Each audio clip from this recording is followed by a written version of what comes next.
Korang bayangkan kerusi barber tempat di mana dia nampak ada uncle duduk ni pusing ataupun bergerak menghala ke arah dia.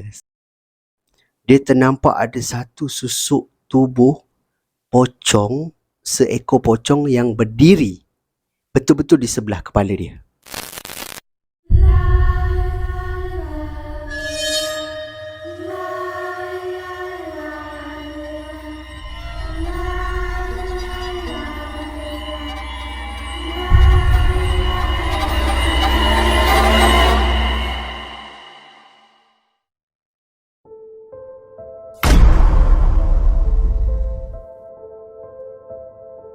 Assalamualaikum dan salam sejahtera.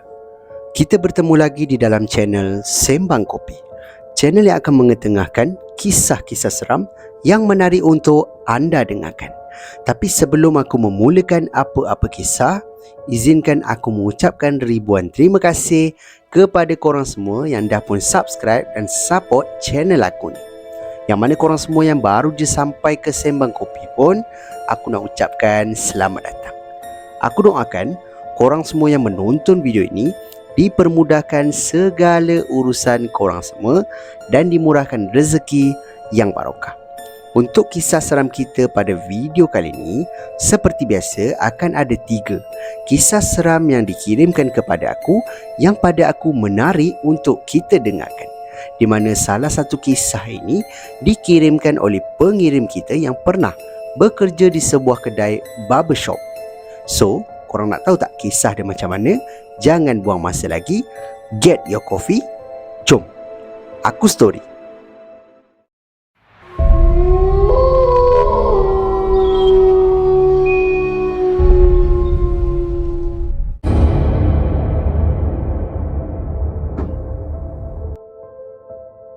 Kisah seram kita yang pertama ni dikirimkan oleh pengirim kita yang bernama Encik Karim. Di mana Encik Karim ni, dia nyatakan di dalam email, kisah ini berlakunya pada tahun 2018. Di mana pada waktu itu, Encik Karim ni, dia ni bekerja di sebuah stesen minyak Petronas yang terletak di Teluk Intan, Perak. Di mana dia kata, Encik Karim ni bagi tahu dia ni memang akan bekerja pada waktu malam. Start shift dia pukul 7 malam sampai pukul 7 pagi keesokan harinya. Di mana dia akan ditemani oleh seorang lagi pekerja foreigner yang akan berjaga ataupun jaga di bahagian luar. Bila waktu siang pula memang akan ada ramailah pekerja-pekerja yang part time ataupun student kan, yang kerja pada shift siang. Shift siang ni dia ada 2. Pada pukul 7 pagi dia akan masuk, balik pada pukul 3 petang. Dan ada juga yang masuk pada pukul 3 petang, balik pukul 11 malam. Dia orang akan rotate macam tu lah. Cuma Encik Karim kata dia memang kekal lah sebab dia pula pekerja permanent kat situ, bukannya part time ke apa. Jadi dah banyak benda yang dia dah tahulah. Kalau kod-kod lah tengah malam ada lori minyak datang ke, nak top up minyak ke apa, dia tahulah macam mana nak kira apa semua kan. Jadi dia akan berjaga pada waktu malam. Dan Encik Karim juga bagi tahu yang stesen minyak yang dia jaga ni bukanlah stesen minyak yang berada di Lebuh Raya. Di mana dekat Lebuh Raya memang 24 jam akan ada kereta yang banyak datang isi minyak, pergi tandas dan sebagainya lah. Cuma dia kata stesen minyak dia ni terletak di area Pekan. Jadi bila area Pekan, korang bayangkanlah malam memang tak banyak kereta lah. Boleh kira pakai jari lah kalau ada kereta yang datang, bukan? Cuma dia cakap selepas pukul 12, shutter di bahagian depan pintu kaca ni akan diturunkan. Maknanya selepas pukul 12 takkan ada orang yang boleh masuk dan membeli apa-apa barang lah dekat dalam kedai ataupun dekat dalam petrol pump ni. Cuma hanya boleh datang dan isi minyak, itu sahaja. Jadi Encik Karim cakap pada malam kejadian seram ni berlaku, dia ni waktu tu sebab dia tak tahu kenapa malam tu dia terasa macam kereta memang tak banyak atau memang kurang daripada selalu. Boleh orang kata 2 jam satu kereta macam tu, ataupun sejam satu kereta macam tu. Memang tak banyak kereta. Jadi sampaikan dia ni tertidur di kaunter dia. Dia ada kerusi tau, sebab malam dia seorang kan, jadi dia letak kerusi dan dia tertidur dekat kaunter ni. Bila dia tersedar balik pukul 3 pagi. Di mana pada waktu tu, waktu dia tengah tidur ni, dia kata okey je. Cuma tiba-tiba dia terdengar macam ada orang ketuk cermin yang berada di tepi dia ni. Maknanya cermin yang kita nak bayar tu kan, ada orang macam ada benda ketuk, tek tek tek 3 kali. And then dia tersedar, dia ingatkan ada orang. Jadi dia terus berdiri dan dia pandang ke arah cermin ni. Tapi mengejutkan, Encik Karim ni cakap dia tak nampak ada orang pun depan cermin tu. Dan bila dia bangun tu, dia teruslah cari kawan dia yang foreigner ni kan. Cari kat luar, kawan ni mana tak ada orang. So dia kata, siapa yang ketuk? Tu menjadi tanda tanya kepada dia lah pada mulanya. And then tengah-tengah dia tengah tunggu, bila dia dah tersedar ni, Encik Karim kata memang dia tak boleh nak tertidur lagi lah. Sebab dia kata kan ada orang datang nampak dia tidur tak cantik pula kan. So Encik Karim ni just tunggu je. Sambil tu dia belik-belik telefon dia.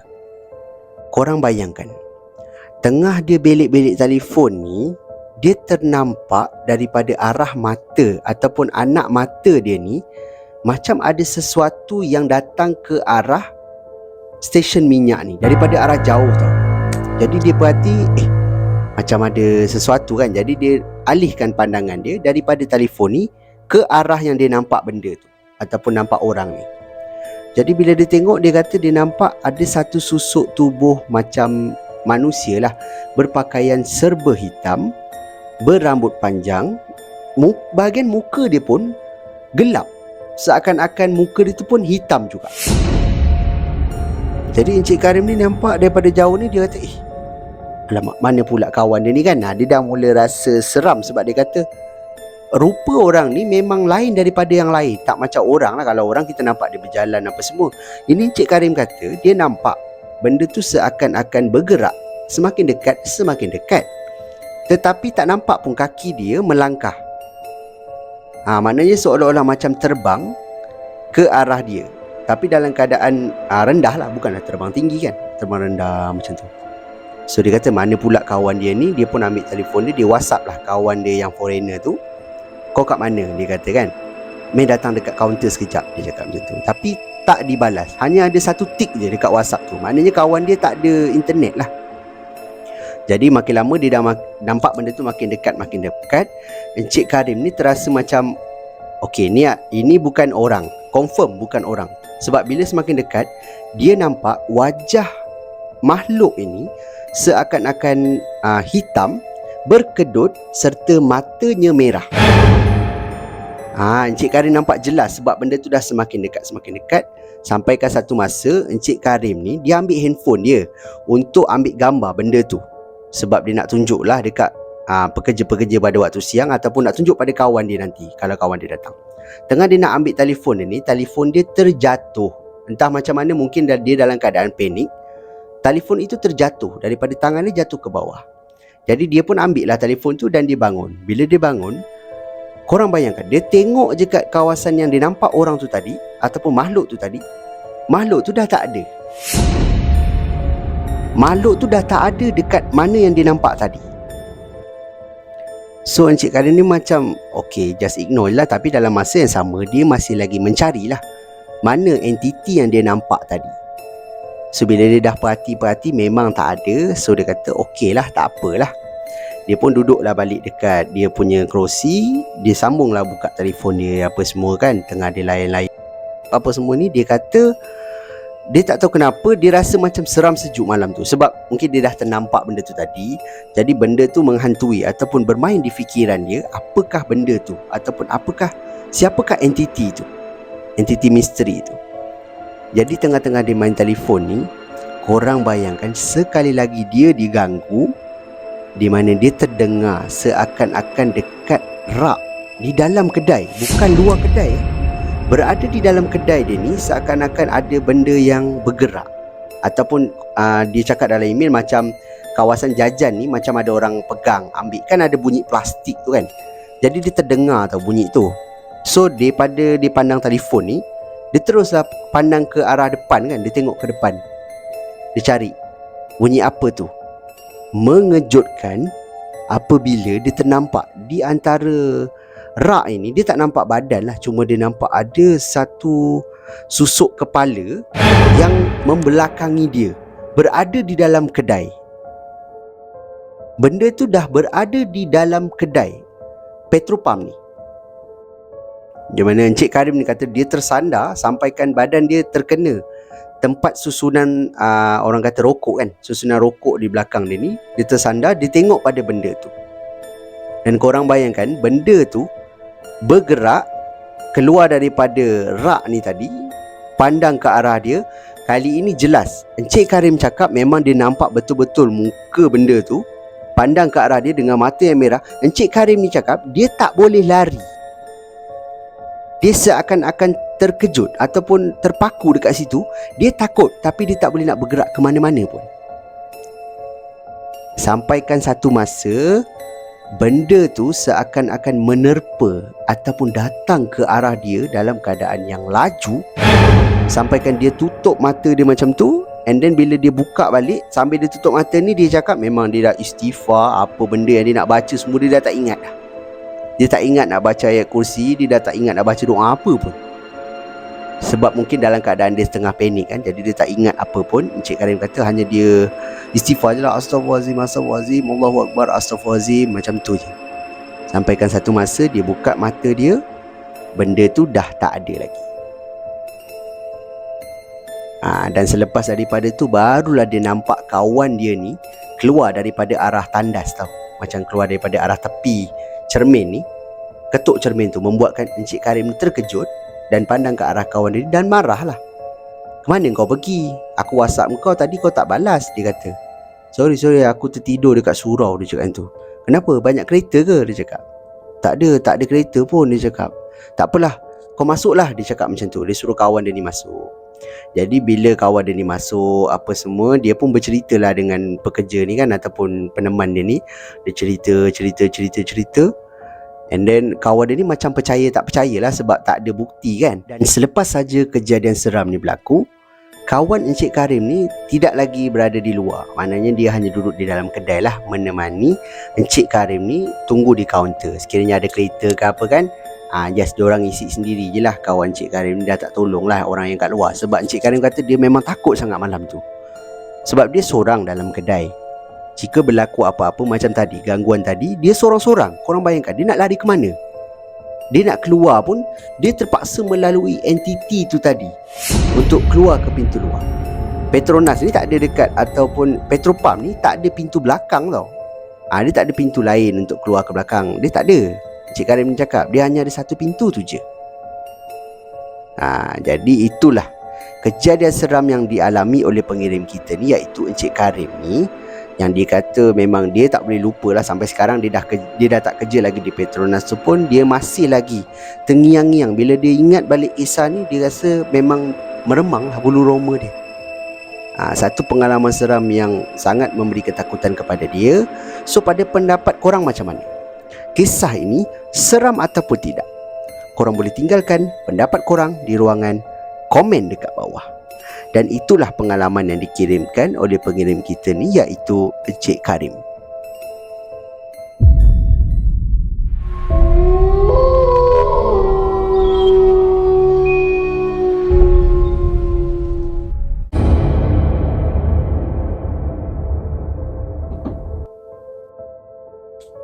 Kisah seram kita yang kedua ni pula dikirimkan oleh pengirim kita yang ingin dikenali sebagai Koyum. Di mana Encik Koyum nyatakan di dalam email yang kejadian seram ni berlaku sewaktu dia bekerja di sebuah barbershop ataupun kedai menggunting rambut yang terletak di area Ampang, Selangor.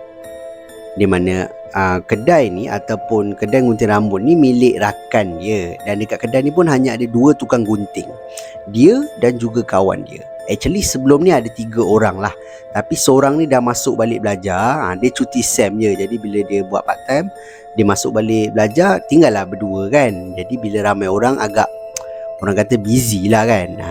So nak dijadikan cerita, pada hari kejadian seram ni berlaku, Encik Koyum ni bagi tahu dia terpaksa tutup kedai berseorangan ataupun seorang-seorang.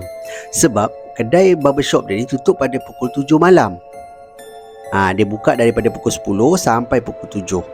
Cuma pada pukul 6.30 macam tu, pemilik barbershop ni ataupun kawan dia ni terpaksa pulang lebih awal sebabkan ada kecemasan hal keluarga. Jadi disebabkan orang waktu tu pun tak ramai, hanya ada 2 orang je. Jadi Encik Koyum ni kata, tak apalah, kalau kau nak balik, kau balik lah. So kawan Encik Koyum ni bagi kunci dan dia ucap terima kasih lah sebab dia memang kena balik. So Encik Koyum ni teruskanlah kan, potong rambut customer apa semua. Tapi menjelang nak pukul 7 malam, waktu nak tutup kedai ni, adalah lagi 3 orang datang. Maknanya keseluruhan dekat dalam kedai dia waktu tu ada 5 orang. Seorang yang tengah potong, 4 lagi sedang menunggu. So Encik Koyum ni nak tak nak, kalau dia tak potong, itu kira duit dia kan. Kira macam orang kata dia punya rezeki dia lah. So dia kata okey, tak apalah, dia ambil takat ni je. So dia terus tutup pagar di bahagian luar lah. Waktu tu dah pukul 7, dia pun tutup. Dia hanya nak habiskan 4 orang ni je. So dia potong rambut customer ni semua sampai settle. Jam waktu tu dah menunjukkan pukul 8 lebih malam, dekat pukul 9. So sampai orang terakhir, Encik Koyum ni hantar keluar, and then dia ucapkan terima kasih apa semua. Dia pun tutup balik pagar, and then dia terus berlari ke bahagian belakang sebab dia kata dia nak buang air kecil sangat-sangat. Tapi sebabkan customer tengah ramai, jadi dia tak boleh lah nak pergi tandas kan. So settle je semua, baru dia pergi ke tandas. Bila dia keluar daripada tandas, menghala ke kaunter depan ni, yang menghala ke tempat gunting rambut ni kan, Encik Koyum terkejut. Sebab bila dia keluar daripada tandas ni, dia kata dia nampak ada seorang macam orang Cina tua ataupun yelah uncle lah, sedang duduk di kerusi tempat gunting rambut tu. So Encik Koyum ni just kata, sorry uncle, dah tak sempat, saya dah nak tutup dah ni, cakap. Tapi uncle ni tak cakap apa-apa, just pandang je ke cermin tau. Jadi Encik Koyum ni macam heran lah, Uncle dengar tak saya cakap ni? Dia cakap macam tu. Tapi uncle ni just diam kan. Dia cakap lagi kali kedua, uncle, dah tak sempat, saya nak tutup ni, dah pukul 9, sepatutnya saya dah lama balik ni. Dia cakap macam tu. Uncle tu still duduk dekat kerusi, dekat tempat orang gunting rambut ni kan. Sampai kali ketiga, bila Encik Koyum dah cakap, Encik Koyum kata, okey, pakcik ni something wrong lah. Mungkin dia nak, yelah, dia dah terfikir, bukan dia terfikir hantu, dia kata dia terfikir orang ni mungkin orang jahat lah, dia nak buat apa-apa kat dia ke, ada pisau kat tangan dia ke, dia fikir macam tu. So dia terus berlari ke pintu depan ni, dia buka pintu kaca tu, and then dia buka pagar, sebab pagar waktu tu dah tutup tau. Jadi dia buka pagar, dia cakap, dia pusing kat arah belakang, dia nak cakap lah, uncle tolong keluar, saya dah tutup. Dia nak cakap macam tu, berkeras lah dengan uncle ni. Tapi mengejutkan, Encik Koyum ni cakap, bila dia pusing kat arah belakang, dia nak cakap, uncle sila keluar, dekat kerusi tu dah tak ada orang. Tak ada orang yang duduk dekat kerusi tu kan. So Encik Koyum ni macam terkejut, mana pergi pakcik tadi? So dia dah terbayang pakcik ni dah mungkin ke arah belakang lah, ataupun menyorok dekat mana-mana dekat kaunter ni kan, nak curi duit ke, dia fikir macam tu. So dia pun jalan ke arah belakang, dia nak carilah pakcik ni. Tapi bila dia masuk ke bilik rehat, dia masuk, ada dekat dalam kedai ni ada bilik rehat, lepas tu ada tandas kan. Dia masuk ke bilik rehat, dia masuk kat tandas, lepas tu dia pergi ke arah kaunter, dia kata tak ada orang. Memang tak ada orang dalam kedai tu, hanya dia seorang je. So korang bayangkan, Encik Koyum ni dah mula terfikir dalam kepala dia, adakah yang dia nampak tu bukan orang?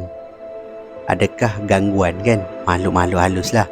So dia kata okey, dah ni dah lain. So dia pergi dekat luar, dia tutup grill balik, and then dia pun tutup pintu. Sambil tu, waktu dia tutup grill tu, dia kunci sekali mangga. Sebab dia tak nak ada orang lain lagi boleh masuk. Sekiranya ada orang nak rompak ke apa, orang tak boleh masuk lah. So dia pun pergi ambil penyapu, dia pun sapu lah dekat bahagian lantai barber ni. Dia sapu rambut-rambut yang dia dah potong apa semua. Lepas tu dia pergi ke arah kaunter, dia pun kira duit sebab dia nak masukkan dekat dalam pushback dia. Dia kena bawa balik duit, dia tak boleh tinggal dekat kedai sebab besok dia nak kena bagi pada kawan dia. So Encik Koyum kata waktu dia tengah kira duit ni, korang bayangkan dia tengah duk kira duit ni, tiba-tiba dia terdengar macam ada bunyi bedak atas meja depan cermin ni kan. Kan kaca, jadi macam ada benda hentak tau, macam tu. So dia terus tengah kira duit ni, dia tengok bunyi apa tu, dia kata kan. Dia pun tengok dekat arah meja, tak ada apa-apa pun. Okay, so dia just diam je lah. Dia pun kira balik duit. berlaku lagi, tapi bukan bunyi bedak tu, bunyi mesin potong rambut tu dihidupkan. Macam bunyi ni kan, bunyi mesin tu hidup. So kat situ dia dah rasa macam, wih, macam mana mesin ni boleh hidup, dia cakap macam tu kan. Okay, so dia pun pergi ke arah meja tu. Dia tengok plug masih terbuka lah, and then benda tu hidup. Dia pun tutup, and then dia tutup plug, cabut. Dia cabut, dia letak, dia biarkan tergantung, and then dia pergi balik ke arah kaunter ni. Dia kira duit lagi. Dia kira. Dia terus masuk dalam push bag dia. Dia kira lebih kurang je, dia kata, sebab dia dah mula rasa takut. So dia kira. Dia masuk dekat dalam push bag dia. Dia ambil helmet, ambil kunci kereta, sweater dia apa semua. Dia terus berjalan keluar, tutup semua lampu. Okay, korang bayangkan, dia tutup semua lampu. Dia pun buka pintu kaca, keluar, and then dia buka lah pagar kan. Dia buka pagar apa semua. Jadi dalam kedai ni dah mula gelap tau. Korang bayangkan, bila pintu kaca ni ditutup, dia dah kunci pintu kaca ni, dia tutup grill ni, yang membuatkan dia lari terus. Korang bayangkan, tengah kunci pagar ni, kerusi barber ni kan boleh berpusing-pusing kan. Korang bayangkan, kerusi barber tempat di mana dia nampak ada uncle duduk ni, pusing ataupun bergerak menghala ke arah dia, seolah-olah ada orang duduk dekat kerusi tu, and then pusing menghala ke Encik Koyum ni. Encik Koyum ni nampak je benda tu bergerak, berhenti ke arah dia. Dia terus lari, start motor dia, dan dia terus balik lah. Dan keesokan harinya dia datang balik kerja. Dia kata dia tak kerja keesokan harinya tu, sebab dia datang kerja, dia just nak bagi tahu kawan dia MC pada hari tu, sebab dia demam. Dan dia bagilah duit yang semalam tu kan pada kawan dia apa semua. Tapi dia tak ceritalah dekat kawan dia apa yang berlaku apa semualah. Dan itu adalah salah satu pengalaman dia lah waktu dia kerja dekat barber ni. And then jarang sebenarnya kita dengar gangguan-gangguan dekat kedai gunting rambut kan. Aku tak pernah dengar lah, tak tahulah korang kan. Tapi ni buat pertama kali lah aku dengar kisah ni. Dan pada pendapat korang macam mana? Kisah Encik Koyum ni seram ataupun tidak? Korang boleh tinggalkan pendapat korang di ruangan komen dekat bawah. Dan itulah pengalaman yang dikirimkan oleh pengirim kita ni, iaitu Encik Koyum.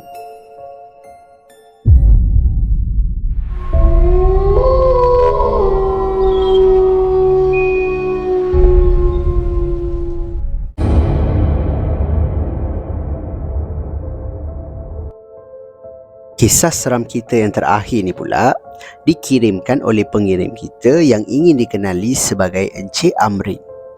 Di mana Encik Amrin ni nyatakan di dalam email, kisah ini berlakunya pada tahun 2013. Di mana pada waktu itu Encik Amrin ni masih lagi bersekolah. Tingkatan 5 di sebuah sekolah yang pada waktu itu digelar sebagai Sekolah Menengah Teknik Gombak. Dan sekolah ni pula memang ada asrama, dan yang duduk asrama pula adalah pelajar-pelajar tingkatan 5 dan juga pelajar-pelajar tingkatan 4. Encik Amrin juga nyatakan yang kisah seram yang dia nak kongsikan dengan kita ni mungkin adalah salah satu balasan Tuhan ataupun balasan Allah kepada dia atas apa yang dia dah buat. So korang nak tahu tak apa yang dia buat? Jom aku cerita. Dia macam ni, setiap awal tahun Encik Amrin ni bagi tahu memang akan ada pelajar-pelajar tingkatan 4 yang akan lapor diri kan, ataupun yang akan daftar lah masuk. Jadi bila ada pelajar tingkatan 4 masuk, dia ni tingkatan 5, jadi dia senior. Betul. So dia adalah ragging lah budak-budak ni, macam jalan itik, macam ketuk ketampi. Tu yang dia tulis lah. Dan ada lagi lah ragging yang lain kot. Dan pada pendapat akulah, mana-mana asrama pun sama kot. Sebab asrama aku dulu pun ada je, masa aku tingkatan 4 pun kena ragging juga. Macam tu lah. Cuma kalau ragging tu orang kata ada batas dia, tak teruk tak apalah kan. Cuma Encik Amrin ni cakap paling teruk pun dia buat roll call pukul 1 pagi, 2 pagi. Dia panggil budak-budak ni turun, kira cukup ke tak cukup. Memang ada hari yang tak cukup. Mungkin ada yang fly keluar daripada kawasan sekolah waktu malam-malam kan. Tapi tak selalulah. Biasanya memang cukup je. And then dia cakap kalau dia fikir balik pun memang kesian lah budak-budak tingkatan 4 ni, muka ngantuk kena turun kan. Dan pada hari kejadian seram ni berlaku, Encik Amrin ni bagi tahu yang pada waktu tu budak-budak tingkatan 4 ni sedang turun ke surau tau, sebab nak solat maghrib dengan isyak. Memang wajib kena turun ke surau. Sepatutnya tingkatan 5 semua pun kena turun, tapi Encik Amrin ni dan juga beberapa orang lagi kawan dia tak turun. Dia cakap sebab blok tingkatan 5 ni warden jarang lah ronda. Tingkatan 4 je biasa yang dia ronda kan. Jadi dia tak adalah orang yang marah dia, tegur dia untuk turun. Jadi dia dengan beberapa orang kawan dia ni pun berbual lah dekat dom kan. Tapi dom gelap lah. Dia berbual. Tiba-tiba Encik Amrin ni timbul satu idea. Dia kata, jom kita sakat budak tingkatan 4 nak. So kawan-kawan dia kata, macam mana? Kau bungkus aku dengan selimut, dengan cadar apa semua, jadikan aku bentuk pocong. Jadikan Encik Amrin ni bentuk pocong, dan dia nak berdiri area pokok berdekatan dengan kawasan laluan budak-budak tingkatan 4 ni nak balik ke asrama. Dia akan melompat kat situ sebab dia nak tengok gelagat budak-budak tingkatan 4 ni kan, lari ke apa ke macam tu lah. So kawan Encik Amrin ni pun yelah sama nakal agaknya. Dia pun good lah, bagus lah idea tu. Dia pun buatlah apa yang Encik Amrin cakap tu. Balut Encik Amrin ni ikat memang macam pocong Encik Amrin. Lepas tu pakai bedak kat muka putih kan. So dia pergi dekat area pokok yang dia cakap tu. Waktu tu dia berjalan lah. Dia jalan pergi kat area pokok tu. And then bila budak-budak tingkatan 4 ni keluar daripada surau ni, dia nak terus pergi ke asrama. Sebab dia orang ada prep, ataupun erti kata lain, belajar waktu malam. Dekat bilik belajar dia kan, ramai-ramai macam tu. So waktu budak-budak ni balik daripada surau ni, dia pun melompat, keluar daripada pokok ni melompat. Tapi bukanlah lompat ke arah budak-budak ni. Dia lompat dekat tepi pokok je. Tapi korang bayangkan, ada beberapa orang pelajar yang nampak memang berlari lah. Ada yang jatuh, ada yang terlanggar tiang. Korang bayangkan, yang tak nampak jalan lah macam biasa. Tapi yang nampak ni macam terkejut, dia orang lari tau. So Encik Amrin ni just gelak-gelak je kan dengan kawan-kawan ni. Kawan-kawan ni menyorok dekat tepi bangunan, gelak. So dia cakap settle dia punya sakat tu, dia pun baliklah ke asrama. And then dia gelak-gelak dengan kawan-kawan dia. Apalah budak-budak ni kan. Kira nakal lah Encik Amrin ni. So malam tu, pada hari kejadian seram berlaku, waktu malam tau, waktu pukul 12 lebih macam tu, Encik Amrin cakap waktu tu dia sedang tidur. Okay, lepas saja dia sakat budak-budak tu, dia tidur pukul 12 lebih. Sebab dia nampak pada jam tangan dia waktu dia kena ganggu ni pukul 12 lebih. Korang bayangkan dia tengah tidur ni, tiba-tiba dia terbau seakan-akan ada bau wangi yang memang wangi tapi jarang dia bau perfume ataupun wangian ni. Di mana bila dia bau je, dia separa sedar tau.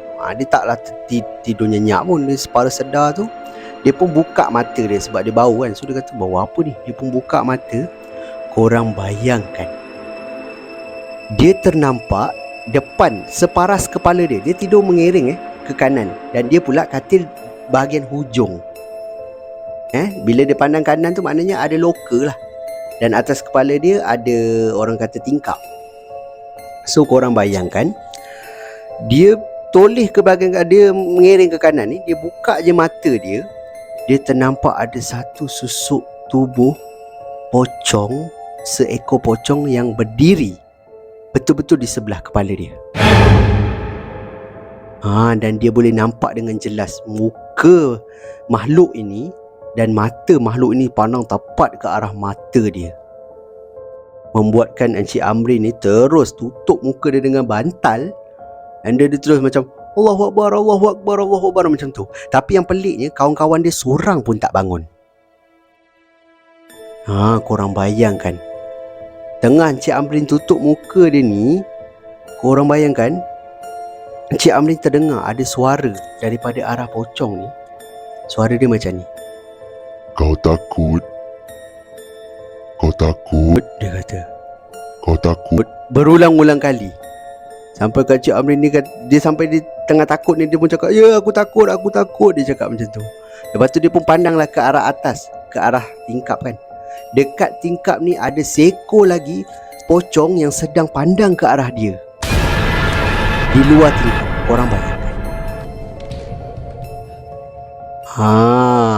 Sampai ke waktu tu Encik Amrin ni, dia macam orang kata apa, macam gabra lah kan. Jadi dia sampai terjatuh daripada katil. Katil dia double decker, dia duduk kat atas. Jadi bila dia jatuh ke bawah ni, adalah salah seorang daripada kawan dia bangun.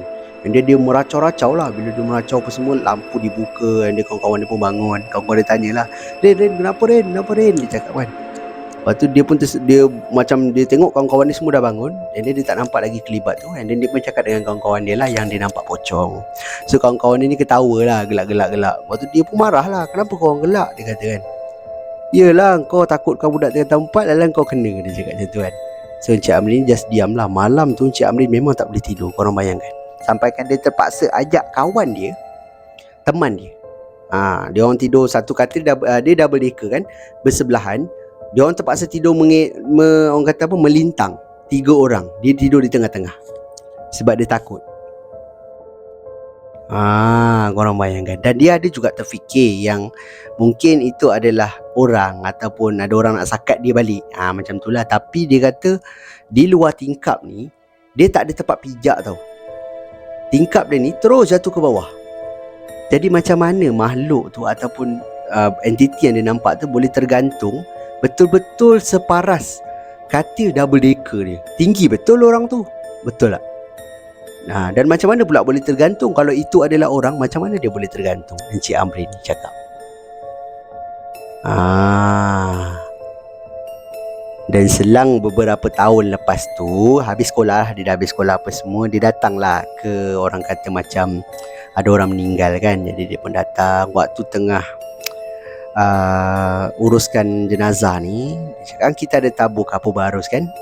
Kapur barus dekat kain kafan tu. Jadi Encik Amrin kata bila dia bau je kapur barus ni, baru dia tahu bau wangi yang aku cakap tadi, yang dia kata dia jarang bau ni, itulah bau dia, bau kapur barus tu. Kalau itu adalah orang, macam mana pula dia orang nak dapat kapur barus, betul tak? Bau dia memang kuat. Dan dia kata waktu dia tingkatan 5 tu, dia tak tahulah tu bau apa sebab dia jarang bau. Tapi dia kata bau tu bau wangi yang jarang dia bau. Rupanya itulah dia, bau kapur barus tu. Jadi mungkin ini adalah balasan Tuhan pada dia. Ini dia tulis tau, bukan aku cakap dia. Dia kata mungkin balasan Tuhan pada dia lah, sebab dia kacau budak-budak ni. Melampau lah agaknya kan. Lepas tu dia pun menyerupai pula makhluk tu.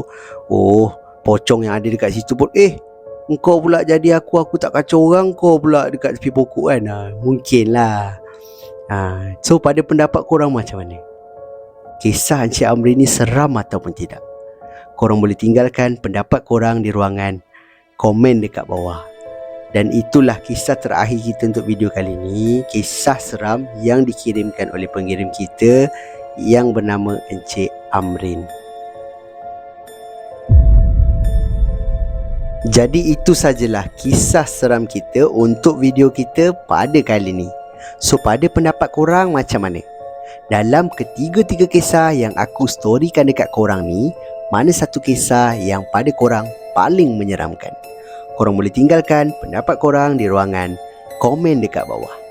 Dan yang mana korang semua yang ada kisah-kisah seram yang korang sudi berkongsi dengan aku, korang bolehlah kirimkan ke alamat email Sembang Kopi ataupun Telegram Sembang Kopi, di mana alamat email dan juga link Telegram aku memang dah sediakan siap-siap di ruangan description dekat bawah. Dan di kesempatan ni, aku nak ucapkan ribuan terima kasih kepada korang semua yang sudi memilih Sembang Kopi sebagai salah satu channel ataupun platform untuk korang dengarkan kisah-kisah seram.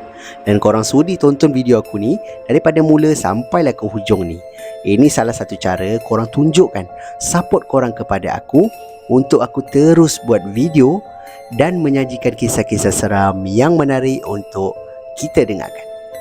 Dan di akhir kata daripada aku, kalau korang suka dengan cara penyampaian aku, korang suka dengan kisah-kisah seram yang aku storykan dekat korang, aku hargai sangat-sangat kalau korang boleh bantu aku, bantu channel aku dengan tekan butang like, butang subscribe dan butang loceng, supaya korang tak akan terlepas apa-apa video yang aku akan update lagi lepas ni. Jadi itu sajalah daripada aku. Kita jumpa lagi di video yang akan datang. Assalamualaikum. See ya.